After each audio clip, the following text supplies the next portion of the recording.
चांद सो मुखड़ो देन खुदा की। उसमें पांचों क्लासें बैठी हुई थी, तो एक दूनी दूनी दो दूनी चार शोर में जा रहा है। वहाँ पर आप Punjabi culture, Sindhi culture, Balochi culture, Kashmiri culture सब नजर आप देखते हैं।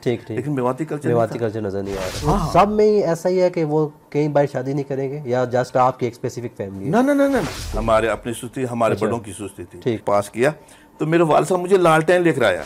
तो मेवाती तो एक भाई एक बहुत मेवात, ये तो एक बहुत पुराना नाम है। जब मेरी यहाँ मेरी फैमिली की बच्ची कहीं जाएगी ना दूसरी फैमिली में, वहाँ घूंघट सबसे करना उसने। किसी मिशन पे निकले हुए थे तो वाले साहब ऑफिस से आके शाम 5:30 पौने 6 नवाब नासिम साहब, बड़ा नाम है, तो हमने खुद भी सुना है। हाँ, बड़ा नाम है। आपका बचपन कैसे गुजरा और उस वक्त के हालात कैसे थे?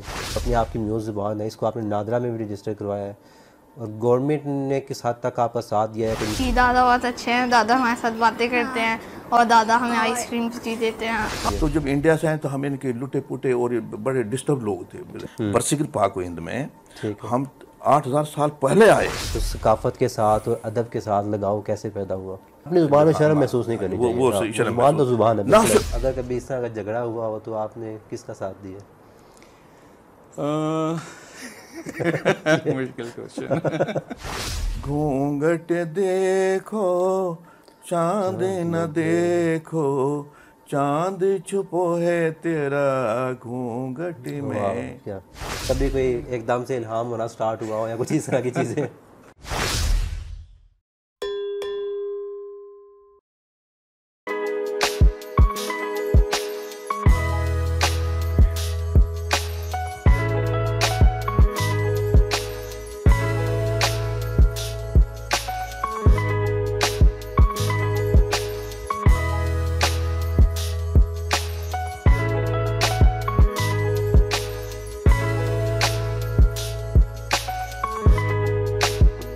बिस्मिल्लाहिर्रहमानिर्रहीम। अस्सलाम वालेकुम फ्रेंड, मैं हूं Suhail Ahmed, bright star .pk में खुश आमदीद। तो व्यूअर्स, बहुत ही अजीम होते हैं वो लोग कि जिनकी सारी ज़िंदगी अदब और समाजी खिदमात की पेश नज़र हो जाती है। फिर एक दिन उनकी मेहनत रंग लाती है और वो माशरे में रोशन सितारे की तरह चमकना स्टार्ट हो जाते हैं। आने वाली नस्लें उनके बारे में बात करते हुए फ़ख्र महसूस करती हैं। हमारे आज के प्रोग्राम चमकते सितारे में कोई चमकता सितारा नहीं, बल्कि अगर मैं कहूँ कि मेवाती कबीले का एक चाँद उतर आया है तो ये गलत ना होगा। इनकी शख्सियत और खिदमात पर बहुत जल्द एक किताब आने वाली है जो बहुत जल्द आपका रेन के हाथों में होगी। मेरी मुराद राव गुलाम मोहम्मद साहब है। अस्सलाम सर, क्या हाल? वालेकुम सलाम सर, बहुत बहुत शुक्रिया, आपने अपने कीमती लम्हात में से हमें टाइम दिया। हमारे नाजरीन आपके बारे में जानना चाहेंगे कि आपने ज़िंदगी में क्या कुछ किया और इस वक्त आजकल क्या मसरूफियात चल रही हैं आपकी? सर साहब, बिस्मिल्लाहिर्रहमानिर्रहीम। सर साहब, इनके मैं गवर्नमेंट सर्विस करता रहा हूँ। अच्छा, कहाँ? 40 साल सर्विस की KRL में। अच्छा, ठीक, हाँ जी। तो काउंटर रिसर्च लेबॉर्ट्री में डॉक्टर कदीर खान साहब के साथ। अच्छा, माशाल्लाह। तो मक्स 40 साल तो वहाँ गुजर गए। सही। लेकिन इस 40 साल में मैं यानी कि यहाँ पर अपने बिरादरी को भी इकट्ठा करता रहा हूँ। सही, ठीक है। मैं आया था 76 में यहाँ पर, 1976। हाँ जी। तो 1976 में आया तो फिर यहाँ पर प्राइवेट जॉब पे रहा 2 साल। सही। 78 में मैंने ज्वाइन कर लिया था KRL को। तो 18 में जब ज्वाइन कर लिया तो फिर 78 से 15 में मैं अभी रिटायर हुआ हूँ। 60 साल करके। सही। हाँ, तो ये तो है मेरी यानी कि जो लाइफ का वो रिकॉर्ड। तो वो जो ये 40 साल जो मैंने सर्विस की है उसके साथ साथ मैं मेरी बिरादरी को, अपनी कम्युनिटी को भी इकट्ठा करता रहा हूँ। सही। वो इसलिए कि क्योंकि यहाँ पर ज़रूरत इसलिए पेश आई कि भाई साहब ये जो हम प्रदेश में हैं, कोई मुल्तान से आया है, कोई कराची से, कोई लाहौर से, कोई सिंध से, तो हम यानी कि मेरे राजपूत सर आपस में करते हैं। सही। इनके उससे बाहर नहीं रिश्ते करते। अच्छा, बच्चों के न बच्चियों के। तो वो हमारी अपनी बरादरी में आपने रिश्ते भी करने हैं सर? जी सर, ठीक है। हाँ जी। तो वो हमारी मजबूरी थी। ठीक है। तो जब जिस वक्त 76 में आया तो यहाँ पर हम गिनती के बंदे थे। 10-12 बंदे होंगे, फैमिलीज होंगी। ठीक है। तो उस वक्त मैं इनके पिंडी में मैंने राशि इख्तियार की। तो पिंडी के बाद फिर इनकी जो 7-8 बंदे हम पिंडी में थे और 7-8 ही इस्लामाबाद में थे। अच्छा। तो अल्लाह का शुक्र है कि फिर वो जब यानी कि मैंने सिलसिले जोड़ा तो अल्लाह का शुक्र, अब इस वक्त तकरीबन कोई 8 तकरीबन 3-4 हज़ार 4,000 तो फैमिलीज होंगी यहाँ पे। सही, मतलब वो उस टाइम 8-10 फैमिलीज थी और आप 3-4 हज़ार फैमिलीज फैमिलीज हैं। तो ये यानी कि हमारे यानी कि मोहित है, यानी कि टेक्सला अटक से लेकर सही है और यानी कि जहलुम तक। ठीक। इसमें हमने इनको ऐसे डिवाइड किया हुआ है कि टेक्सला अटक को एक ज़िला बनाया हुआ है, पिंडी को अलग, जहलम तक, ठीक है, और इस्लामाबाद को अलग। अच्छा, तो प्रॉपर एक आपने बाउंडिंग के साथ साथ काम किया है, ये 3 जोन बना रखे हैं। ठीक है, हाँ जी। तो उनके ऊपर फिर इनको उनके सदूर अलग हैं। अच्छा, ठीक है, डिस्ट्रिक्ट के ज़िले, सही। तो उनके ऊपर फिर मरकजी सदर होता है। अच्छा, 3 जिलों के ऊपर, ठीक है। तो वो VNK में हूँ। अच्छा, प्रॉपर एक मतलब आपने सोसाइटी बनाई हुई है, तो हमने सुना है कि आपने एक न्यू वेलफेयर एसोसिएशन के नाम से एक सोसाइटी बनाई हुई है। जी सर। तो ये सोसाइटी आपने कब बनाई थी और इस सोसाइटी का मेन मकसद और कितने हद तक आप कामयाब हो चुके हैं, आप क्या समझते हैं? ये सर मकसद 78 से बनाई है। अच्छा, 78। तो 78 से उस वक्त ऑफ रिकॉर्ड थी। ठीक है, मकसद ज़बानी कलामी, सही है, जो प्रोग्राम बने यानी कि वहाँ इकट्ठे होंगे भाई, सही है, ठीक तो है, वहाँ पर चाय शाय पी के खाने शाने खाए इकट्ठे। तो यानी आज 8-10 फैमिलियों ने वो जनाब इनके वहाँ पर बैठ के फिर यानी कि गपशप लगाई, और जनाब इनके और फिर आगे यानी कि यार कोई ढूंढते थे, मालूमात लेते थे एक दूसरे से। तो ये मकसद इस तरीके 78 से शुरू की, लेकिन मकसद ये तकरीबन 84 से फिर इसको जनाब इनके हमने इनके प्रॉपर तरीके से 84 के बाद आपने तो अब रजिस्टर करवाया। 84 से हमारे पास इसका रिकॉर्ड है, फाइल रिकॉर्ड है, ठीक है, मौजूद है। तो ये गवर्नमेंट के लेवल पे भी रजिस्टर हो सिस्टम में ले आए सर। ठीक है, तो ये गवर्नमेंट के लेवल पे भी रजिस्टर हो चुकी है या अभी नहीं हुई? जी जी सर, ये 2004 में रजिस्टर हो गई थी। अच्छा, तो 2004 में, ठीक है, तो उस वक्त मैं यानी कि इसका मरकजी सदर उस वक्त था। तो मैं पहले यानी कि कुछ जनरल सेक्रेटरी की सीट पर रहा, जब इलाके डिस्ट्रिक्ट के सदर रहा, तो ऐसे मकसद यूँ चलता है। सही से, तो जिस वक्त मैं सदर बना मरकजी, तो 2004 में बना था। अच्छा, उससे पहले भी था, लेकिन यानी कि 2004 में मैं कामयाब हुआ इसको रजिस्टर कराने। ठीक, हाँ जी। अच्छा, ये भी सुनने में आया है कि आपने इसको नादरा, जो अपनी आपकी म्यूज़ ज़बान है, इसको आपने नादरा में भी रजिस्टर करवाया है, और गवर्नमेंट ने किस हद तक आपका साथ दिया है, कोई मुश्किलात पेश आई हैं आपको? हाँ सर, ये बिल्कुल ये ऐसा है कि जनाब हमारे यहाँ पर ना पाकिस्तान में तकरीबन 2.5-3 करोड़ आबादी है। अच्छा, तो यानी कि ये सिंध और है पंजाब में ज़्यादा बैठे हुए हैं। ठीक है, तो बॉर्डर्स के साथ साथ जैसे लाहौर है, सियालकोट है, ऐसे यानी कि बढ़ते जाएँ शेखोपुरा, यानी कि जो फैसलाबाद, और यानी कि जनाब कराची चल जाएँ, ठीक है, ठट्ठा है, मीरपुर खास है, ये सारे यानी कि बॉर्डर एरिया है। बॉर्डर के साथ साथ ये हमारी ये अच्छा, सारी आपकी जी जी बिरादरी बैठी हुई है। फिर अंदरून भी है। ठीक है, अब मैं अंदरून टोबरटेक सिंह का हूँ, वहाँ पर 10-12 गाँव हैं, बड़े बड़े। हाँ जी। तो यानी कि जो ऐसे हर डिस्ट्रिक्ट में है, सही, कहीं के 10 गांव है, कहीं 2 गांव है, कहीं 15 गांव है, ऐसे मकसद। ठीक है, तो ये अब यानी कि 75 साल हो गए सर। तो हम यानी कि हमें यानी कि हमारे देहात में हम जमींदार से हमारा ताल्लुक है। सही, ठीक तो है, हमारी जो ज़बान अभी वही चली आ रही है। अच्छा, ठीक है, मेवाती। तो हम यानी कि मेवाती ही बोलते हैं गाँव में, मेवाती सब यानी कि हमारे यानी कि जो है ना अपने यानी कि जो सकाफत कल्चर अपने वो छोड़ा नहीं है। अच्छा, ठीक है, तो वो ज़बान भी नहीं छोड़ी। ये 75 साल पहले करनी चाहिए थी, लेकिन उस वक्त हम छोटे थे, हम यानी कि तो बच्चों में थे। तो मेरी तो पैदाइश भी 1955 की है। सही, ठीक है, तो ये 75 साल पहले होना चाहिए था जिस वक्त पाकिस्तान बना है। दूसरी ज़बानों के साथ, दूसरी कौमों के साथ ये भी रजिस्टर हो जाती है। हाँ, लेकिन यानी कि इस पे कुछ सुस्ती होगी। अच्छा, इसको रजिस्टर करवाने में आपका एक मेन हम कह सकते हैं कि आपका हमने दखल था। अब वो ऐसा है ना सर, ये जितनी पाकिस्तान की जितनी तंजीमें हैं, सही, वो हमने इकट्ठी की हैं। अच्छा, तो इसमें एक हाफिज, अब यानी कि हाफिज सुलेमान तारिक साहब है। अच्छा, वो यानी कि जो है ना उसका मेन किरदार है। उसने कौम को ढूंढा, उसने सदाई में अखबार निकाला, उनको राब्तों में रखा। उसके साथ मैं भी यानी कि यहाँ पर हमारे यानी कि वो मेरे पास आते थे, हम यानी कि मशवरा करते थे, तो यानी कि वो गाइडलाइन लेते थे। चूँकि वो तो 2000 से शुरू हुआ है। हाफिज सुलेमान साहब, ऐसे अजमल खान साहब थे, वो 2000 से शुरू हुआ है। अच्छा, 2000 से। तो मैं तो 1978 से शुरू हूँ। तो यहाँ वो अजमल खान साहब भी आते थे, हमारे जो कौमी लीडर थे, वो भी यहाँ आते थे। जिस वक्त इनको कहते थे यार आपने कैसे रजिस्टर कराई, कैसे आपने कि दस्तूर कैसे बनाया, ये कैसे, वो मुझसे यानी कि इन चीज़ों को पूछते थे। अच्छा, तो मैं उनको बताता था। सही, ठीक। तो उनके पिक्चर तस्वीरें भी मेरे पास यहाँ पे मौजूद हैं। तो ऐसे यानी कि फिर यानी कि इस तरीके से यानी कि जो है 75 साल पहले का जो काम था वो अब मैंने करवाया है। अब जो है कि चूँकि आल पाकिस्तान की जितनी तंजीमें हैं हमारी इकट्ठी हो गई हैं, और उसके मैं डिप्टी कोऑर्डिनेटर हूँ।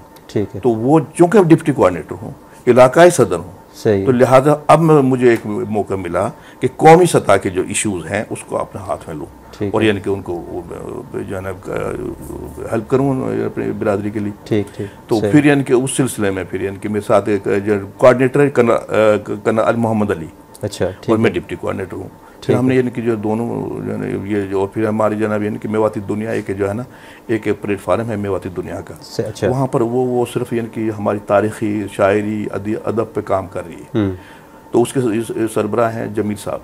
अच्छा। तो जमील साहब ने यानी कि जिम्मेदारी दी, कहने लगे यार कोई ऐसा काम करो।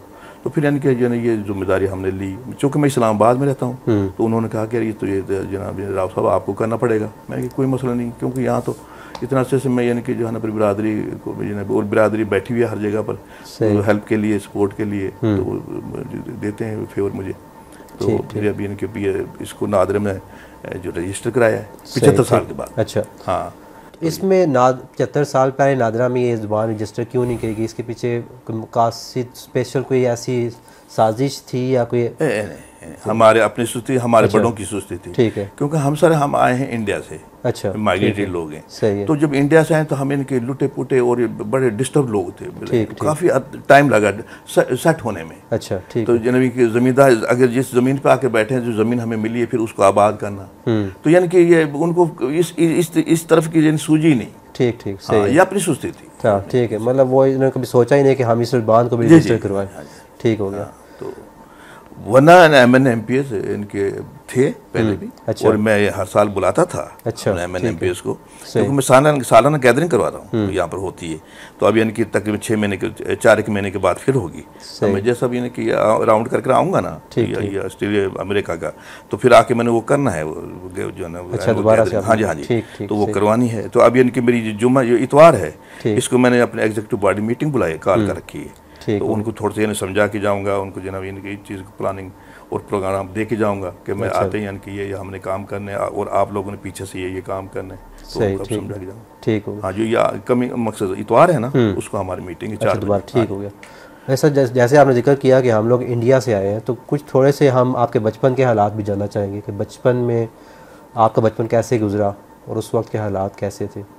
बचपन तो भाई साहब बहुत यानी कि जो है ना तकलीफ़ों का जो है ना एक वो है, स्टोरी है, कहानी है। अच्छा। कि हम जब जिस वक्त पढ़ते थे, मैं पढ़ता था, तो 1955 में मेरी पैदाइश, 54 में पैदाइश हुई थी। ठीक है। तो 55 में तो जब ये सहूलतें जो अब हैं आपके पास, ये नहीं थी। अच्छा, बिल्कुल। हाँ, ऐसा ही है। न बिजली थी, न टेलीफोन थे, न साइकिल थी, न मोटरसाइकिल थी, न गाड़ियाँ थी। ठीक, कुछ भी नहीं। ठीक है ना। हमारे गांव में साइकिल एक मास्टर था, उसके पास होती थी। अच्छा, ठीक है।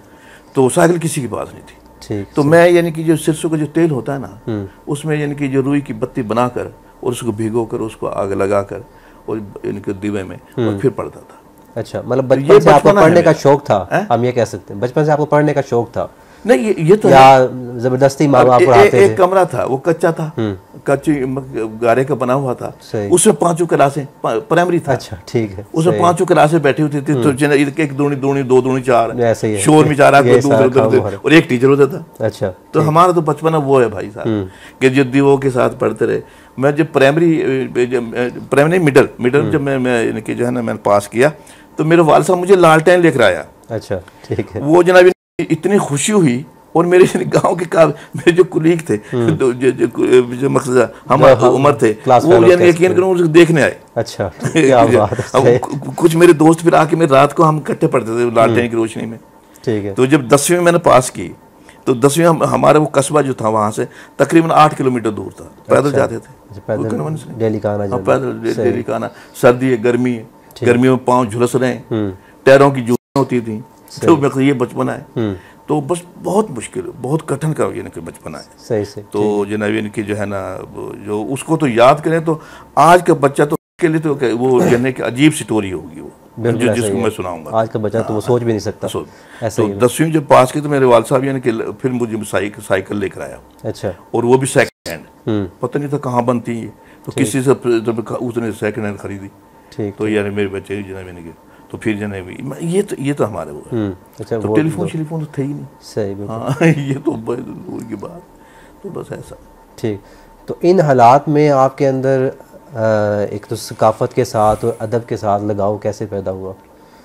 बचपन से ही था या फिर कुछ बड़े होने के बाद कोई ऐसे शख्सी आम दोस्तों के साथ मुलाकात हो गई? या सकाफत की तो बात ऐसी ना सोर साहब कि वो चूँकि हमारी कौम जो है ना काफ़ी ऐसे है कि जनाब इनकी ना दूसरी कौमों में शादी करते हैं, ना जनाब इनके बस बड़े रख रखाव है इनके, बड़ी सख्ती है इनके, पर्दा करते हैं। जैसे आपने बताया कि 3-4 करोड़ हम हो चुके हैं पूरे पाकिस्तान में, तो सब में ही ऐसा ही है कि वो कई बार शादी नहीं करेंगे या जस्ट आपकी एक स्पेसिफिक फैमिली? ना। अच्छा, सब में ठीक है।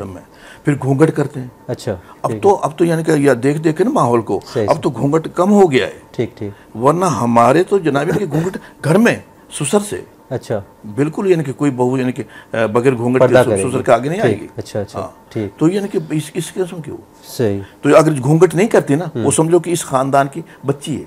अच्छा अच्छा, इस फैमिली की, मतलब महरम है हमारी। जब मेरी यहाँ मेरी फैमिली की बच्ची कहीं जाएगी ना मेरे दूसरी फैमिली में, वहाँ घूंघट सबसे करना उसने। अच्छा, सबसे। ठीक ठीक। हाँ, सिवा देवर से नहीं, जो छोटा है ना, ठीक ठीक, मियाँ उसका बड़ा है, तो अगर छोटा देवर है उससे नहीं करेगी, अदरवाइज सबसे। ठीक ठीक, सही।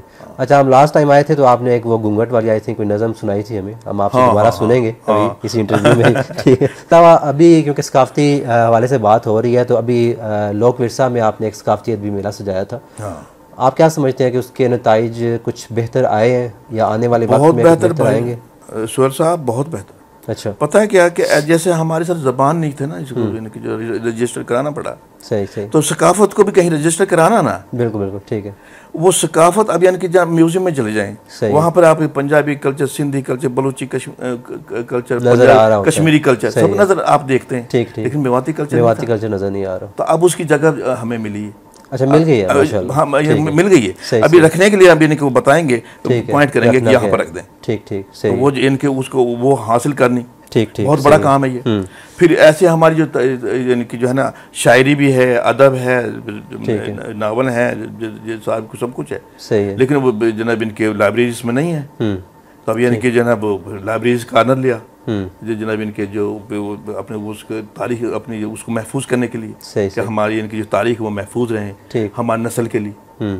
तो वो यानी कि ये चीज़ें यानी कि जो है ना, ये सारी चीज़ें मैं रोटेट कर रही थी जहन में। ठीक, तो वो मैं मुकम्मल उनमें लगा हूँ। ठीक ठीक, सही हो गया। अब जैसे अब यानी कि ये हमारे गुलकार हैं सर, फनकार हैं, ठीक है, वेटलेस हैं। मकसद है जो दूसरी कौमों के जो फनकार हैं उनको बुलाते हैं यहाँ पे, बिल्कुल नेशनल लेवल के जो प्रोग्राम होते हैं, इंटरनेशनल लेवल के होते हैं, शायरों को बुलाते हैं ऐसे। ठीक, हमारे बेचारे वेटलेस, उनको कोई नहीं बुलाता। बिल्कुल। अब उनकी जनाब लिस्टें में दे रहा हूँ, उनकी जनाब उनको रजिस्टर करा रहा हूं। दुनिया को पता लग रहा है कि एक मेवाती भी और सकाफत भी है। ठीक हो गया, तो ये सही है। तो आप क्योंकि आपने बताया कि हमारे मेवाती शायर भी हैं, फनकार भी हैं, तो आपके अपने कबीले के कोई आपके पसंदीदा शायर हों या फनकार, उनको आप नाम बताना। हमारे यानी कि वो नवाब नाजिम साहब, बड़ा नाम है, हमने खुद भी सुना है। हाँ, बड़ा नाम है, बिल्कुल ऐसा ही है। तो मेरी तो उससे मुलाकात नहीं थी यार, जिस वक्त मुलाकात हुई, अच्छा, मैं तो गर्विदा हो गया उसके भाई साहब। अच्छा अच्छा, खुदा की कसम। और मुझे इतना यानी कि खुशी हुई कि यार ऐसा शायर। और फिर मैं तो खैर यहाँ कार साइड पे बैठा हूँ ना, पाकिस्तान से हम तो फेडरल में, तो बिरादरी मेरी सारी उस साइड पे बैठी हुई है। ठीक।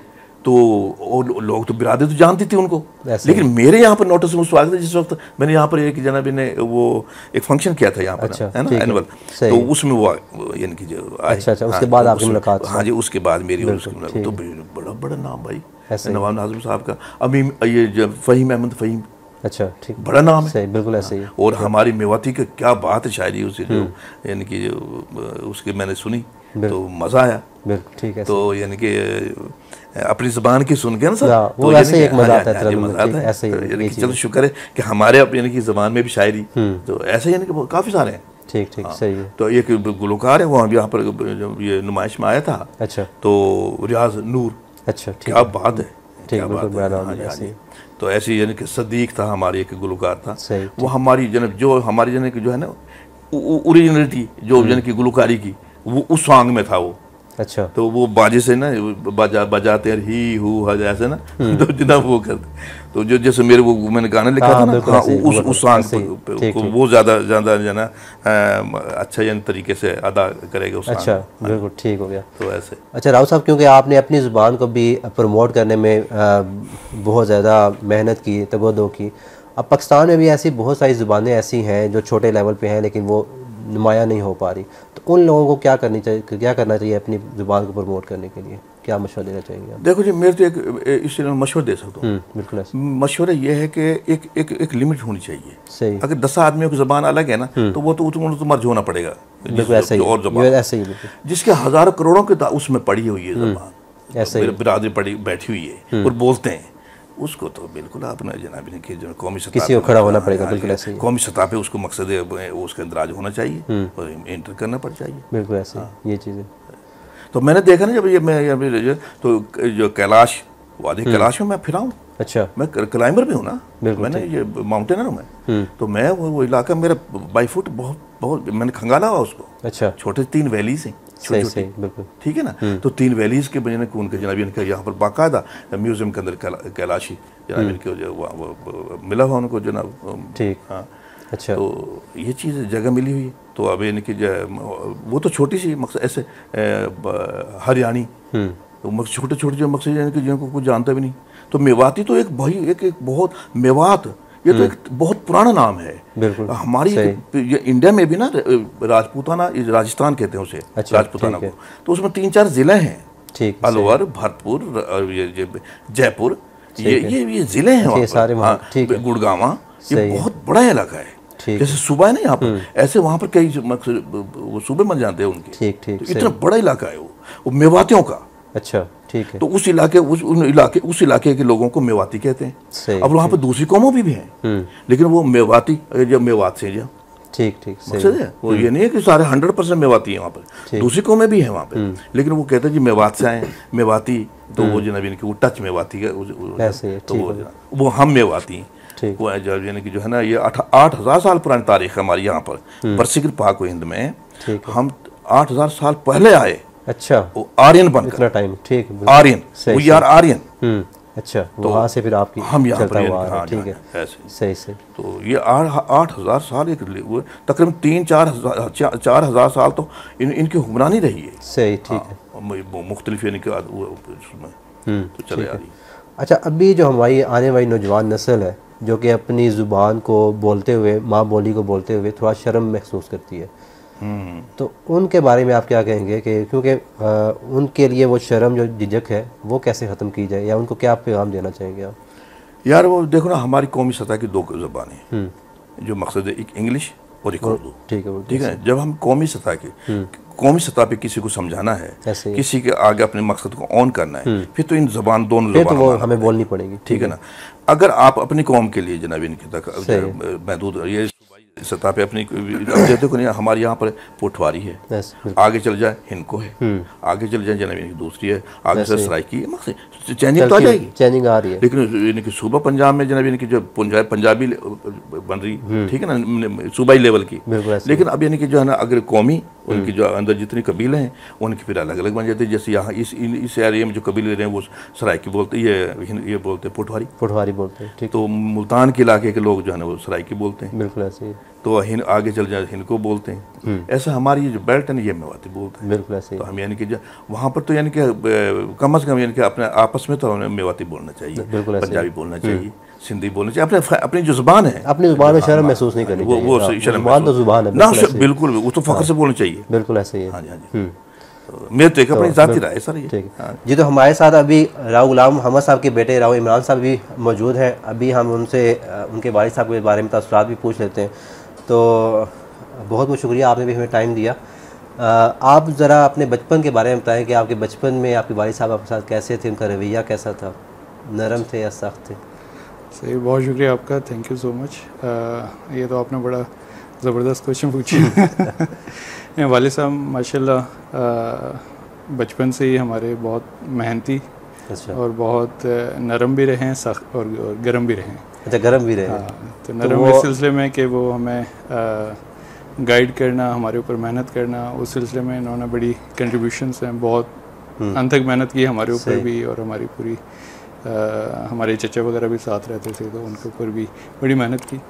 और गर्म इस सिलसिले में थे कि हमें हमेशा ना 1-2 चीज़ों की तलकीन करते थे कि सच बोलना है, ठीक है, झूठ बर्दाश्त नहीं करते। दूसरा जो है वो चोरी या समथिंग कोई ऐसी चीज़, इस बारे में कोई, ये इनके पक्के एक रूल थे। ये रूल थे कि ये नहीं, इनकी माफ़ी नहीं है, लेकिन इसके अलावा ना कि पढ़ाई में चलो कमी कोताही हो जाए या कुछ किसी और चीज़ में हो जाए, वो उसमें कोई मसला नहीं। कभी कोई डांट डपट पड़ी कि बचपन में किस्सा याद हो? डांट डपट बस ये 2 मामला आपको पता है, बच्चे जो है ना वो शरारतें भी करते हैं। आपको याद हो कोई सुनाना चाहे? किससे? हाँ, एक तो बड़ा यादगार किस्सा जिसमें अच्छी खासी मार भी पड़ी। ठीक है। तो हम रावलपिंडी सादकाबाद में रहते थे, तो वहाँ पे अच्छा वो सामने ना जामुन के दरख्त और ये लगे हुए थे, तो हम बचपन में फिर शौक था कि जामुन तोड़ के ले आए और खा लेना। तो वो इसी मिशन पे निकले हुए थे। तो वाले साहब ऑफिस से आके शाम 5:30 पौने 6 बजे तो आके ना फिर अबू हम देख रहे कि कहाँ पर हैं बच्चे, किधर हैं। छत से देखा तो हम ना वो सामने वो दरख्त पे चढ़े हुए थे। अच्छा ठीक है। और वहाँ से हम तो बड़े रूल टूट गया। हाँ, और हम तो समझे कि बड़ा मिशन कामयाब रहा है, तोड़ के ले आए। और घर जैसे ही पहुँचे तो उन्होंने फिर डंडा उठा लिया। उस दिन के बाद से जो है ना वो मतलब मैं छोटा भाई और वो मतलब या हमसे बहन, और कभी किसी ने भी ना अल्हम्दुलिल्लाह ना कोशिश की कि कोई चोरी करें, इस तरह छोटी सी भी चोरी करें, और ना ही कोशिश की कि कोई झूठ बोले ना, स्ट्रेट फॉरवर्ड है। तो ये एक यादगार। जैसे आपने बताया कि बचपन में इस तरह के कुछ रूल्स वालिदैन के लिए तो बच्चे हमेशा बच्चे ही रहते हैं, तो अभी भी अगर आप कभी कोई रात को लेट आएँ या कुछ ऐसी गलती हो जाए तो वालिदैन से सरजनिश होती है या नहीं होती? जी बिल्कुल होती है। अभी भी मैं अक्सर ये होता हूँ, थोड़ा सा कोताही कर देता हूँ लेट आने में ना, बताता नहीं हूँ लेट आ रहा हूँ, बैठा हूँ ऑफिस में। तो लेकिन ये कि घर से कॉल ज़रूर चली जाती है, मिसेस की नहीं जाती लेकिन अम्मी की चली जाती है, अब्बू की चली जाती हैं कि भाई बताओ किधर हो, खैरियत है, आए नहीं। तो ये वाली कॉल्स जो है ना ये बड़ी यादगार हैं और हमेशा अच्छा भी लगता है। ठीक। और वालिदैन में भी अम्मी अब्बू में झगड़े तो होते ही रहते हैं, अगर कभी इस तरह का झगड़ा हुआ हो तो आपने किसका साथ दिया? मुश्किल क्वेश्चन। दोनों के साथ ही रहते हैं, क्योंकि जब झगड़े का तो मसला जो है ना वो हल करने से कोऑर्डिनेशन से ही होता है। तो दोनों को जो थोड़ा बहुत गर्म है कोशिश करते हैं कि कूल डाउन हो जाए या फिर सेटल डाउन हो जाए। तो अच्छा, क्योंकि आपके वालिद साहब का अदब से भी काफ़ी लगाव है, तो वो जरा सेम क्या आप में भी आए हैं या आप उससे दूर ही रहे? नहीं अभी तो नहीं आए, लेकिन ये कि अब्बू की जो इंस्पिरेशंस है ना ये बड़ी मतलब एक वो है, एकदम से जो है ना अब्बू मतलब कुछ ना कुछ तख्लीक कर लेते हैं। बिल्कुल ऐसे ही है। तो ऐसा नहीं है कि आपको लगता है कि ज़िंदगी के किसी हिस्से में आप भी कोई शायर या अदीब बनेंगे? अभी तो कभी कोई एकदम से इल्हाम होना स्टार्ट हुआ हो या कुछ इस तरह की चीज़ें? अभी तो नहीं हुई। अच्छा। लेकिन ज़िंदगी के मामलात का पता नहीं होता ऐसा ही है कि कब क्या चीज़ हो जाए। लेकिन ये कि मैं इंस्पायर रहता हूँ। अबू अक्सर ही ना सुबह उठा कोई नई चीज़ सुना दी कि ये हुआ है आज, मुझे ये चीज़ मतलब मैंने लिखी है। सही। तो उसमें ना बड़ा मतलब इंस्पिरेशंस आती हैं कि हाँ चीज़ बहुत अच्छी है, उसको थोड़ा सा और अगर वो कर लेना मतलब कंप्लीट कर लेना, बिल्कुल ऐसे ही।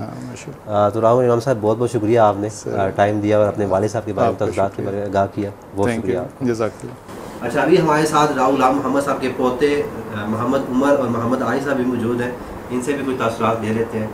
तो आप अपने दादा के बारे में बताएं कि वो कैसे हैं, आपके साथ खेलते हैं, आपके साथ कुछ बातें करते हैं कि नहीं? जी दादा बहुत अच्छे हैं, दादा हमारे साथ बातें करते हैं और दादा हमें आइसक्रीम जी देते हैं। अच्छा। और दादा हमारे साथ खेलते भी हैं। क्या खेलते हैं? क्रिकेट, फुटबॉल कुछ तो भी। पहले कौन आउट होता है? पहले आप आउट हो जाते हैं? ये अच्छा कौन है?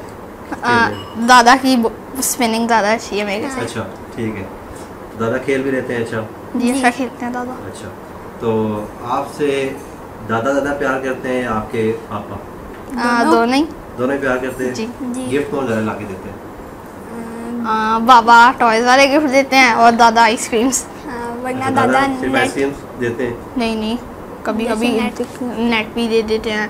अच्छा। कैसे क्रिकेट का था और क्यूब वगैरह भी दे देते हैं। ठीक है, तो पढ़ाई के हवाले से कौन सा सख्त है, दादा सख्त है या पापा ज़्यादा सख्त है? पढ़ाई का कौन कहता है? इतना तो कोई भी सख्त नहीं है, पढ़ लेते हैं। आप अच्छे हैं पढ़ने में? हाँ सही। कि बस ऐसे ही हो? नहीं अच्छे हैं पढ़ने में। अच्छा ठीक है, बहुत बहुत शुक्रिया आपका। आपसे जस्ट एक थोड़ी सी वो जो आपने लास्ट टाइम हमें नज़र सुनाई थी वो सुनना चाहेंगे अगर आपके पास हो तो? वो घूंघट वाली? हाँ, कोई एक हो जाए या कोई एक हो जाए जो आप एक वो तो है ना, वो एक आपकी दूसरी भी थी ना, भूबड़िया। हाँ भूबड़िया, वो ज़बान तो सर याद नहीं है। घूंघट का है, एक दो बोल सुना सकता हूँ। घूंघट देखो चांदी ना देखो, घूंघट देखो चांद न देखो, चांद छुपो है तेरा घूंघट में। चांदी छुपो है तेरा घूंघट में, क्यों छुपायो तूने घूंघट में। चांद सो मुखड़ो देन खुदा की, चांद मुखड़ो देन खुदा की, तूने छुपायो यह यूं घूंघट में। थोड़ा सा ठीक है, कोई मसला नहीं। वो आप क्योंकि बाकायदा शायर नहीं है, हम समझ सकते हैं, कोई मसला नहीं। लेकिन ये है कि माशाल्लाह लास्ट टाइम भी बहुत मज़ा आया था, भी बहुत मज़ा। तो बहुत बहुत शुक्रिया आपका, आपने अपने कीमती लम्हात में से हमें टाइम दिया। मेहरबानी आपकी, शुक्रिया सर जी, आपने जनाब इनके जो टाइम निकाला और जनाब इनके मेरे जैसे नाचीज़ के लिए वो जनाब इनके यहाँ पर पहुँचे हैं। आप जनाब इनके आप इज़्ज़त देने के लिए, नहीं वाकई आप इज़्ज़त के काबिल हैं, इसलिए हमने आपको इज़्ज़त दी है। शुक्रिया अदा करता हूँ। बाकी जनाब जाहिद मलक साहब का, जनाब इनके जनाब वो कितने प्यारे आदमी हैं, उन्होंने जनाब इनके जनाब टाइम और आपको जनाब इनके ये टाइम आपके साथ निकाल कर यहाँ आए, तो मेरी भी फ़ख्र की बात है सर। तो मैं नवाब नाज़ुम साहब का शुक्रिया अदा करूँगा और आप लोगों के भी जनाब साहब बहुत बहुत शुक्रिया। तो नाज़रीन ये थे राहुल मोहम्मद साहब, एक मेवाती कबीले के चमकते सितारे। इंशाल्लाह नेक्स्ट किसी और वीडियो में, नेक्स्ट किसी और इंटरव्यू में, किसी और चमकते सितारे के साथ मिलेंगे। तब तक के लिए अल्लाह हाफ़िज़।